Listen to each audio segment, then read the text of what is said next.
Hello hi my friends. லாஸ்ட்டாக கிம் பார்த்த வேலையால் ஹீரோக்கு நிறைய ப்ராப்ளம் வந்திருக்கும். ஸோ அதுலேருந்து ஹீரோயின் காப்பாற்ற போகிறேன்னு சொல்லி போகுவ எல்லா ப்ரெஸ்காரங்களும் அதை பார்த்துருப்பாங்க. அதோடு முடிஞ்சிருக்கும். பட் இந்த எபிசோட் ஸ்டார்டிங்கில் ஜோசன் டைமில் தான் காட்டுறாங்க. என்னென்னா இப்போ இளவரசாக இருக்கிற ஹீரோவுக்கு கல்யாணம் ஆக போகுதுங்கிற செய்தி மற்ற கோட் லேடிஸ்லாம் ஹீரோயின்ட்டு சொல்கிறாங்க. ஸோ ஹீரோயினுக்குள்ளே ஹீரோக்கு கல்யாணம் ஆக போகுதுங்கிறத கேட்டதுமே கொஞ்சம் கவலைப்படுற மாதிரி தான் இருக்குது. ஸோ அதே கவலையோட ஹீரோவோட அரண்மனையில் வேலை பார்த்துட்டு இருக்கிறப்போ அங்கே ஹீரோ ஆல்ரெடி ஒரு ஓவியத்தை வரைஞ்சி வச்சிருப்பாங்க.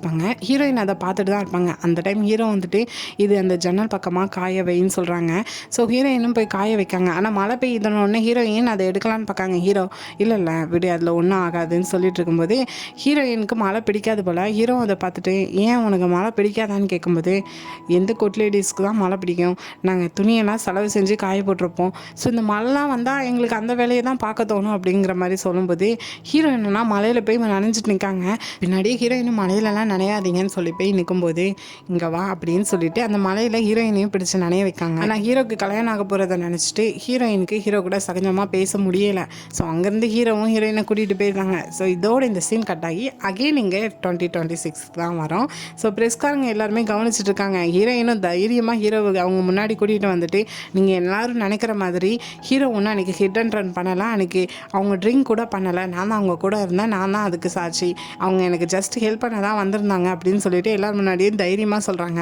சரி அப்படி ரெண்டு பேரும் எங்கே போனீங்கன்னு சொல்லிட்டு ப்ரெஸ்காரங்க கேட்கும்போது நாங்கள் ஷூட்டிங் பண்ணோம்ல அந்த இடத்துக்கு தான் போனோம், நீங்கள் நினைக்கிற மாதிரி வேறு எதுவுமே கிடையாது, அந்த பீச் பக்கமாக என்னெல்லாம் இருக்குங்கிறத கவனித்தோம், அதனால தான் அவங்க இப்போ பெருசாக ஒன்று டிசைட் பண்ணியிருக்காங்க. என்னென்னா அவங்களுக்கு இப்போது லான்ச் ஆகிக்கிற இந்த காஸ்மெட்டிக்ஸ்லேருந்து கிடைக்கிற லாபத்தில் பாதியை அப்படியே ஜேஜோ ஐலாண்டில் இயற்கை வளங்களை பாதுகாக்கிறதுக்காக கொடுக்க போகிறாங்க அப்படின்னு சொல்லிட்டு ஹீரோக்கே தெரியாமல் பெருசாக ஒன்று சொல்லும்போது ப்ரெஸ்காரங்களாம் உண்மையாக சார்னு சொல்லிட்டு ஹீரோட்ட கேட்காங்க. ஹீரோக்கு என்ன இவ இப்படி சொல்லி வச்சுட்டான்னு சொல்லிட்டு ஹீரோவும் அதுக்கு ஆமான்னு சொல்லிட்டு இங்கே தனியாக வந்ததுமே ஹீரோயினை போட்டு தான் திட்டிகிட்டு இருக்காங்க. இப்போ நீ எவ்வளோ பெரிய விஷயத்தை சொல்லிக்க தெரியுமா, ப்ராஃபிட் ஃபஸ்ட்டு எவ்வளோ வரும்னு உனக்கு தெரியுமா, நான் எப்படா கீழே விழுவேன்னு சொல்லிட்டு சுற்றி எல்லாருமே யோசிச்சுட்டு இருக்கும்போது நீ வேற இப்படி சொல்லிட்டு வந்திருக்கேன்னு சொல்லி கத்தும்போது ஹீரோயின் அதெல்லாம் கண்டுக்கிடவே இல்லை. இப்போ நான் சொன்ன ஸ்டேட்மெண்ட்னால எல்லாமே பாசிட்டிவாக மாறிட்டுன்னு சொல்லிட்டு ஆன்லைனில் இருக்கிற கமெண்டெல்லாம் ரீட் பண்ணிட்டு இருக்காங்க. பசிக்குது வாங்க சாப்பிட போகலான்னு சொல்லிட்டு ஹோட்டலுக்கு தான் போயிருக்காங்க. ஸோ அப்போது ஹீரோவும் எங்கே நீ எனக்கு ஹெல்ப் பண்ண போகிறேன்னு சொன்னதுமே நான் வேறு எதுவும் நினச்சிட்டேன், என்ன அவமானப்படுத்துகிற மாதிரி உன்னையும் என்னை அவமானப்படுத்த ஆரம்பிச்சிருவாங்களோன்னு சொல்லி பயந்துட்டேன். ஆனால் நீ அந்த சுச்சுவேஷனை நல்லாவே ஹேண்டில் பண்ணிட்ட, நீ ஒரு தைரியமான பொண்ணு, நான் அதை பார்த்து ரொம்பவே ஆச்சரியமாக இருக்குன்னு சொல்லும்போது நான் எப்பவும் அப்படி தான் இருக்க ஆசைப்பட்றேன், எந்த ஒரு ஆண்கள் பின்னாடியும் எனக்கு நிற்கிறதுக்கு விருப்பமே கிடையாது, என் சொந்த கண்ணிலே என்னால் நிற்க முடியும், ஆனால் நீ எனக்கு சப்போர்ட் மட்டும் பண்ணால் போதுங்கிற மாதிரி சொல்லிவிட்டு அங்கேருந்து சாப்பிட்டுட்டு கிளம்புறாங்க.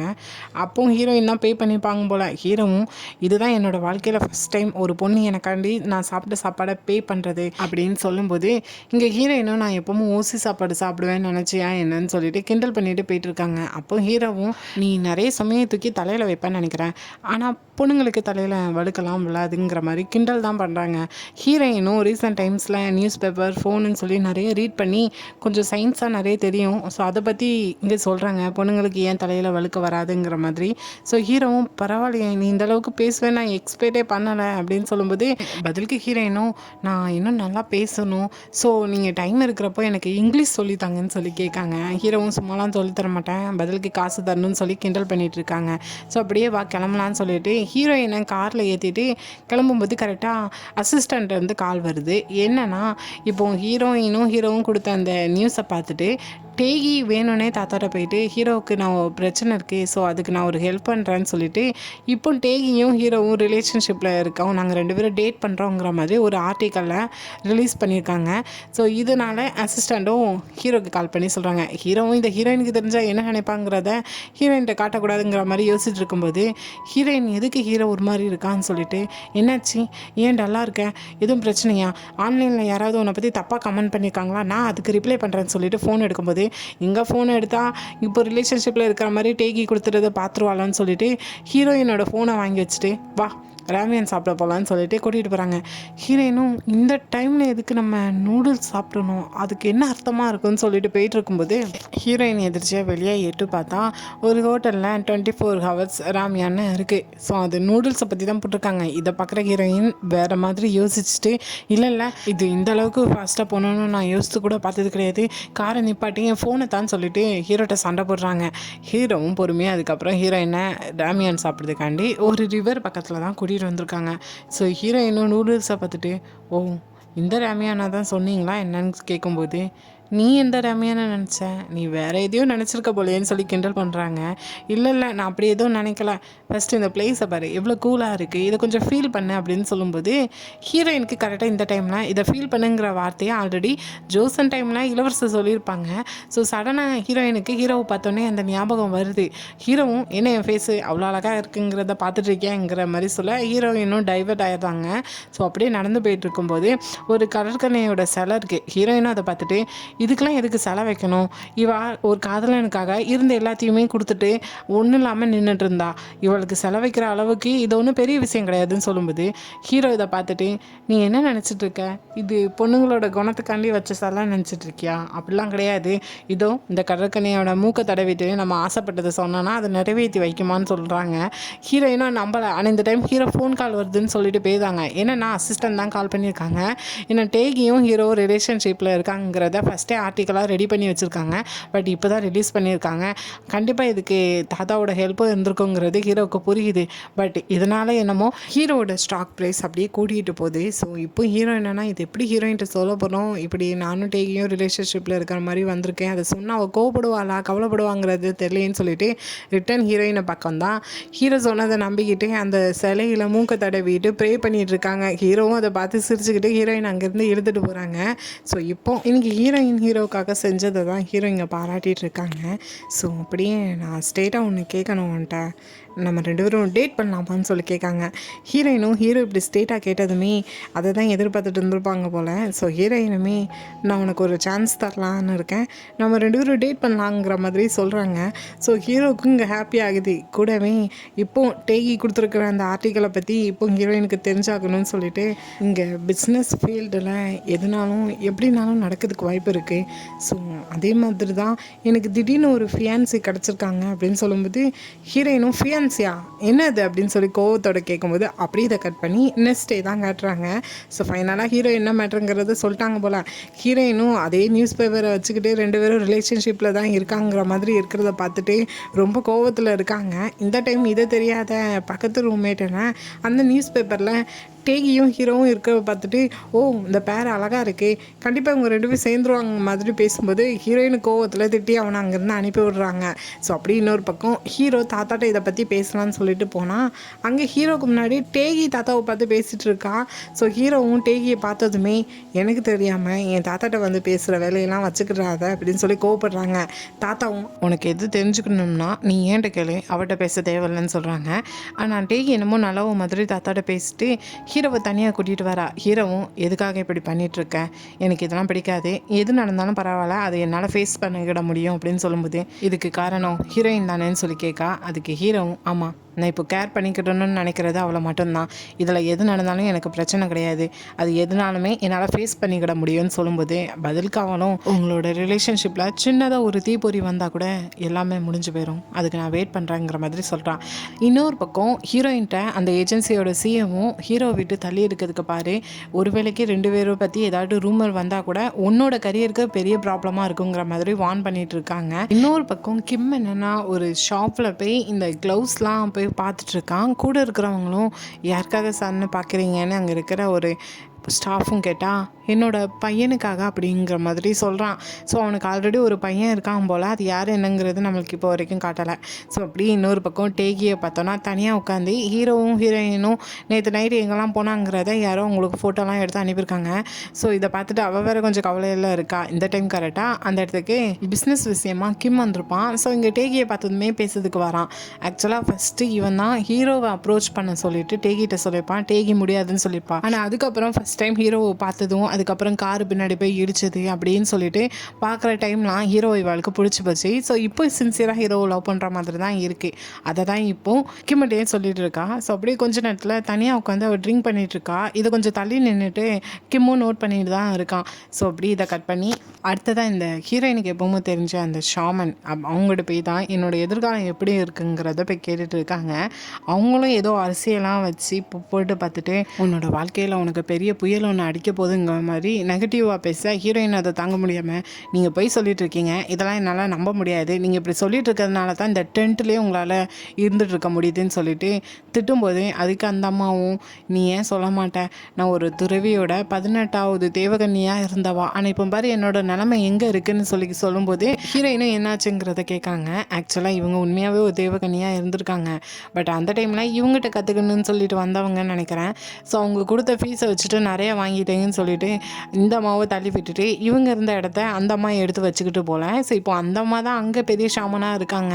ஸோ ஹீரோயின் அந்த இடத்த நான் வாங்கி தரேன்னு சொல்லிட்டு அதே இடத்துக்கு அந்த அம்மாவை பார்க்கறதுக்காக போகிறாங்க. ஸோ அங்கேயும் ஹீரோயினோட எதிர்காலத்தை பற்றி சொல்லுங்கன்னு தான் கேட்கும்போது அந்த அம்மாவும் அதே மாதிரி அரிசியை தட்டி போட்டுட்டு உன்னோட வாழ்க்கை ஒரு சாபத்தோட பிணைப்பில் இருக்குது, உன்னோட வாழ்க்கை மரணத்தோட பயத்தில் இருக்குங்கிற மாதிரி சொல்கிறாங்க. ஹீரோயின் இதையும் நம்பாமல் நீங்கள் போய் சொல்கிறீங்க, எவ்வளோ தெரியும் என்கிட்டயே போய் சொல்கிறீங்க, ஆல்ரெடி இவங்ககிட்ட இருந்த இடத்த தான் பறித்து நீங்கள் வச்சுருக்கீங்க, நீங்கள் ஒரு திருடின்னு சொல்லிட்டு சண்டை போடும்போது இவங்ககிட்ட இருந்து ஏமாற்றி வாங்கினது எல்லாத்தையுமே இவங்ககிட்டயே நீங்கள் ரிட்டர்ன் கொடுக்குங்கிற மாதிரி கேட்காங்க. அந்த அம்மாவும் கோவத்தில் ஆல்ரெடி நிறைய அடியாட்களை வச்சுருப்பாங்க போல். ஸோ அவங்க எல்லாருமே வர வச்சு ஹீரோயினை வெளியே அனுப்ப சொல்கிறாங்க. ஆனால் அங்கே வந்து நிற்கிறது யாருன்னு பார்த்தோம்னா எல்லாம் லேடிஸ் தான், பட் பல்காக இருக்காங்க. ஹீரோயினும் வழக்கம் போல் அடித்து தும்சம் பண்ணிடுவாங்கன்னு தான் நினைப்போம். பட் இல்லை, ஹீரோயினால் அவங்கள அசைக்க கூட முடியல. அவங்க தான் லாஸ்ட்டில் ஹீரோயினை துவச்சி வெளியே அனுப்பி விட்றாங்க. அப்பவும் ஹீரோயின் அடங்கலை, கண்டிப்பாக உங்களுக்கானதை நான் வாங்கி தருவேங்கிற மாதிரி அவங்கள்ட்ட சொல்லிட்டு போகிறாங்க. அப்போ மேலே இருந்த அரிசியெல்லாம் தட்டி விட்டுட்டு போகும்போது அந்த அரிசி கிடக்கிற விதத்தை பார்த்துட்டு அந்த அம்மாவும் உண்மையிலே இவ ஏதோ ஒரு சாபத்தோட பிணைப்பில் தான் இருக்கா அப்படிங்கிற மாதிரி சொல்கிறாங்க. ஸோ ஹீரோயின் இதே அடிப்பட்ட காயத்தோட ஷூட்டிங்க்கு போகிறாங்க. ஸோ அந்த அடிப்பட்ட இடம் தெரியுதுன்னு சொல்லிட்டு மேக்கப் போட்டுட்டு இருக்கிறப்போ கூட தெரிஞ்ச ஒரு பொண்ணும் மேக்கப் போட்டுட்டு இருப்பான்.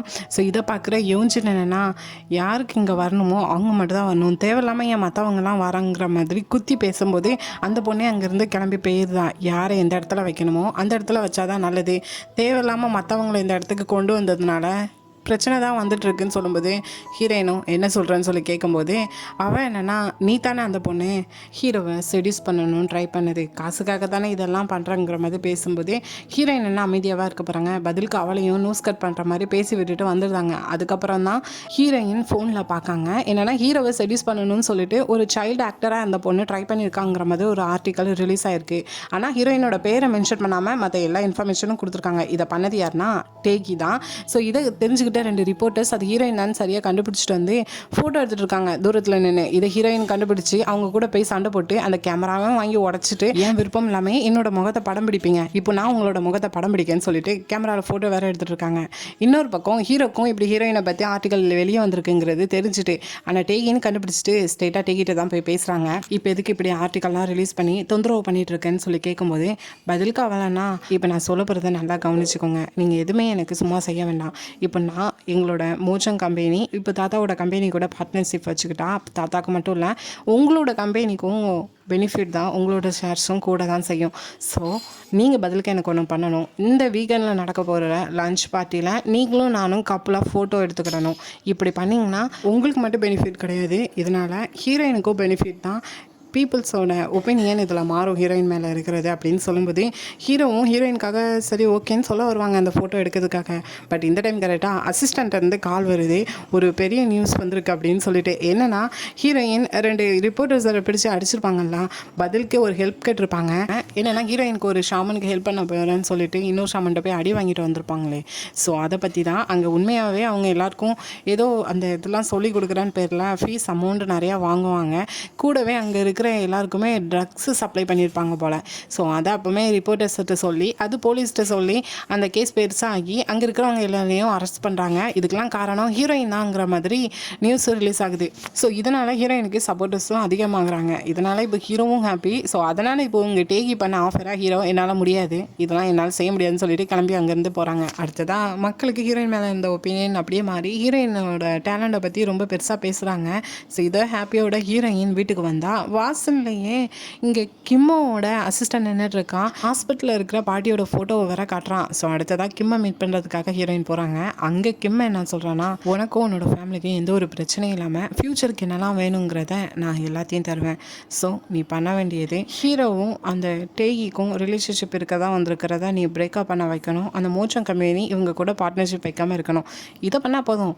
இதில் நீயும் ஹீரோவும் ஒன்றா இருக்கிற மாதிரி ஒரு ஹோட்டல்லேருந்து வெளியே வர்ற மாதிரி சிங்கிளாக ஒரு ஃபோட்டோ ரிலீஸ் பண்ணால் கூட போதும், முடிஞ்சிடும். பட் இதை நீ பண்ணால் எந்த ஒரு பிரச்சனையும் இல்லாமல் இருக்கும். அதை தான் நான் எக்ஸ்பெக்ட் பண்ணுறேன். உனக்கு 2 வாரம் டைம் தரேன்னு சொல்லிட்டு போகிறான்.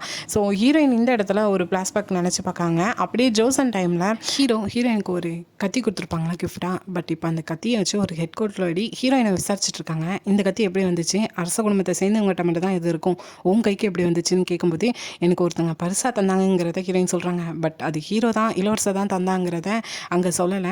ஆனால் அரசரோட ஹெட் கோர்ட் லேடி என்னென்னா, நான் இவட்ட ஒன்று சொல்லணும்னு சொல்லிட்டு, இப்போ நான் சொல்கிறத ஒழுங்காக கேளு, அது இளவரசர் தான் உன் கைக்கு தந்தாங்கிறது சொல்லு அப்படின்னு சொன்னால் அவள் ஹீரோயின் அதை சொல்லவே இல்லை. அவங்களும் ஹீரோயினை சிறையில் அடைச்சிருந்தாங்க. அதுக்கப்புறம் அரசரோட ஹெட் கோர்ட் லேடி, எனக்கு தெரியுது நீ அமைதியாக இருக்கிறதுலையே இளவரசரை காதலிச்சுட்டு இருக்குங்கிறது தெரியுது, ஆனால் இளவரசர் அப்படி கிடையாதுன்னு சொல்லும்போது, இல்லை இளவரசர் அப்படிலாம் கிடையாது, நீங்கள் சொல்கிற மாதிரி இல்லைன்னு சொல்லும்போது, பைத்தியக்காரி, நீ சாதாரண ஒரு அடிமை இனத்தை சேர்ந்த பனிப்பெண் மட்டும்தான். உன்னை மாதிரி 1000 பேர் இளவரசருக்கு கிடைப்பாங்க. இதில் ஒன்றே எங்கே அவர் கண்டுக்கிட போகிறது. ஸோ நான் சொல்கிற மாதிரி ஒரு துரோகியாக அவரை காட்டி கொடுத்துட்டு நீ உயிரோட வாழலாம். அப்படி இல்லைனா அவங்கள காதலிச்ச பாவத்துக்கு நீயும் சேர்ந்து சாக வேண்டியதான்னு சொல்லிட்டு திட்டிகிட்டு இருக்கா. கரெக்டாக இந்த டைமில் அரசர் வராங்க. ஸோ ஹீரோயின்ட்ட வந்ததுமே அந்த கத்தியை தான் தூக்கி போடுறாங்க. இந்த கத்தி முன்னாள் பட்டத்து இளவரசர் என்னோட தம்பிக்கு இப்போ இருக்கிற இளவரசருக்கு பரிசாக கொடுத்தது. ஆனால் இதை அவன் உன் கையில் தந்திருக்கானா, நீ அவனுக்கு ஒரு முக்கியமான பொண்ணு தான் அப்படிங்கிறத சொல்லிட்டு இப்போ அரசர் என்ன சொல்கிறாங்கன்னா, நான் சொல்கிற மாதிரி நீ சொன்னா கண்டிப்பாக உனக்கும் ஒரு பிரச்சனை இருக்காது. இளவரசருக்கும் நான் மரண தண்டனைக்கு கீழே இருக்கிற தண்டனையை தான் கொடுப்பேன். அதனால உயிரோடே இருப்பான். என்ன ஒரு கெட்ட பேரோட தான் வாழ்ந்துட்டுருப்பான். இது போதாதாங்கிறத சொல்லும்போது ஹீரோயினும் என்ன பண்ணுறதுங்கிற பயத்தில் இருக்காங்க. ஸோ இதை அப்படியே கட் பண்ணி அகைன் நம்ம 2026 பார்த்தோன்னா ஹீரோ தனியாக இருந்துக்கிட்டு ஹீரோயினை பற்றி தான் எப்பவும் நினச்சிட்டு இருக்காங்க. ஸோ அப்படியே தூங்கும்போது கனவுல ஹீரோக்கு இப்போ ஜோசன் அந்த டைமில் நடந்தது வருது. ஸோ ஆக்சுவலாக இப்போ அரசர் ஹீரோயின்ட்ட இதை பற்றி பேசினாங்கிறத இதில் தான் நமக்கு காட்டுறாங்க. என்னென்னா ஒரு கோர்ட் லேடி கிணத்துல விழுந்து இறந்து போயிருக்காங்க. இதுக்கு காரணம் இளவரசர்னு சொல்லிட்டு இளவரசரை சிறைபிடிக்க போயிருக்காங்க. இளவரசரும் இதுக்கு நான் கிடையாதுன்னு சொல்லும்போது அரசர் என்னன்னா, உன் அரண்மனையில் இருக்கிற கோர்ட் லேடி அந்த ஹீரோயின் உயிரோடு இருக்கணும்னா எங்கள் கூட அமைதியாவான்னு சொல்லிட்டு இளவரசரை சிறைப்பிடிச்சிருக்காங்க. அப்படியே இதுக்கு எதிராக நிறைய சாட்சிகளையும் ரெடி பண்ணி வச்சுருக்காங்க. ஸோ இப்போ இறந்து போனால் அந்த கோர்ட் லேடிக்கு ஃப்ரெண்டு ஒரு கோர்ட் லேடி இருக்கா. ஸோ அவளை வச்சு விசாரணை பண்ணும்போது அவள் ஆல்ரெடி ப்ரெக்னெண்ட்டாக இருந்தா. அதுக்கு காரணம் யாருன்னு நான் கேட்கும்போது இளவரசர் அப்படின்னு சொன்னால், அதனால தான் இளவரசர் கொண்டுட்டார்னு நினைக்கிறேன்னு சொல்லிட்டு அவர் சாட்சி சொல்ல, ஹெட் கோர்ட் லேடியும் நான் அடிக்கடி இப்போ இறந்து போன கோர்ட் லேடியை நான் இளவரசரோட அரண்மனையில் பார்த்துருக்கேன் அப்படிங்கிறது சொல்கிறாங்க. அரசரும் இதுக்கு நீ என்ன சொல்கிறேன்னு கேட்கும்போது, ஹீரோயினுக்கு எதுவும் ஆகலைன்னா எனக்கு எந்த பிரச்சனையும் இல்லை அப்படிங்கிற மாதிரி தான் இருக்காங்க. உனக்கு இன்னும் எதுவுமே புரியலை போலேன்னு சொல்லிட்டு அரசர் இப்போ சாட்சியாக ஹீரோயினை வர வைக்காங்க. அந்த இடத்துல தனக்கு எதிராக ஹீரோயின் வந்து நிற்கிறத பார்க்குற இளவரசருக்கு பெரிய ஷாக்கிங்காக தான் இருக்குது. ஹீரோயினும் ரொம்ப கவலையோட அழுத்தத்தோடு தான் பொய் சொல்ல ஆரம்பிக்காங்க. இளவரசர் என்னை காதலிக்கன்னு சொன்னார், நான் முடியாதுன்னு சொன்னேன், ஆனால் அவர் என்னை வற்புறுத்தினார், அதுக்கெலாம் சாட்சி இதுதான் சொல்லிட்டு ஹீரோ பரிசாக கொடுத்த அந்த கத்தியை காட்டுறாங்க. அவர் என்கிட்ட நடந்துக்கிட்ட மாதிரி தான் மற்ற கோட்லேடிக்கிட்டையும் நடந்திருக்காங்க, வற்புறுத்தியிருக்காங்க, அவரோட தேவைக்கு பயன்படுத்தியிருக்காங்கன்னு சொல்லும்போது ஹீரோவும் போதும் போதும்னு சொல்லிட்டு லாஸ்ட்டில் அவரே ஆமாம் அவள் சொல்கிறது உண்மை தான், நான் எல்லா கோட்லேடியும் என்னோடய தேவையை நான் பயன்படுத்திக்கிட்டதான், ஆனால் அந்த கோட்லேடியை மட்டும் எதுவும் பண்ணிடாதீங்கன்னு சொல்லிட்டு அப்பவும் ஹீரோயின் கண்டி தான் ஹீரோ அந்த இடத்துல பேசுகிறாங்க. ஸோ இது எல்லாமே இப்போ ஹீரோக்கு கனவுல வந்திருக்கு. பட் அரசர் ஹீரோயின்ட்ட பேசினது எதுவுமே இளவரசருக்கும் தெரியாது. இப்போ இருக்கிற ஹீரோக்கு கனவுலையும் அது வரல.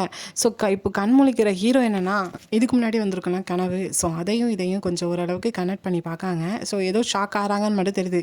ஸோ அப்படியே நெக்ஸ்ட் டே பார்த்தோன்னா ஹீரோட கம்பெனியில் அந்த காஸ்மெட்டிக்ஸ் லான்ச் ஆகி நல்லா ஃபேமஸ் ஆனதுனால ஒரு சின்னதாக ஒரு ஈவெண்ட் வச்சுருக்காங்க. அதுக்கு ஹீரோயின் மாடலாக நடிச்சதுனால கண்டிப்பாக ஹீரோயின் வந்திருக்கா. ஆனால் அதே இடத்துக்கு டேகி வந்திருக்கா. ஸோ ஹீரோயினை பார்த்ததுமே ஒழுங்காக மரியாதையாக இந்த இடத்த விட்டு போயிரு, இதுதான் உனக்கு நல்லதுன்னு சொல்லி மிரட்டுறா.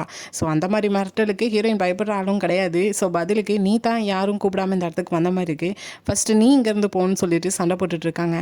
அவன் என்னன்னா, இந்த மாதிரி இடத்துல உன்னையும் ஹீரோயின் வச்சு பார்த்தா ஏதாட்டும் ரூமர் வரும், பயம் இல்லையான்னு சொல்லி மிரட்டும் போது ஹீரோயினும் ஆக என்னை பற்றி அந்த ரூமரை ஸ்ப்ரெட் பண்ணது நீ தான் அப்படின்னு சொல்லிட்டு திட்டுறாங்க. ஆனால் டேகி என்னென்னா ஹீரோயினை அடிக்கிற மாதிரி போகிறா. ஆனால் அந்த டைம் கரெக்டாக ஹீரோ ஃபாஸ்ட்டாக காரில் வந்து இறங்குறாங்க. பார்த்தா நைட் ட்ரெஸ்ஸோடு தான் வந்திருக்காங்க.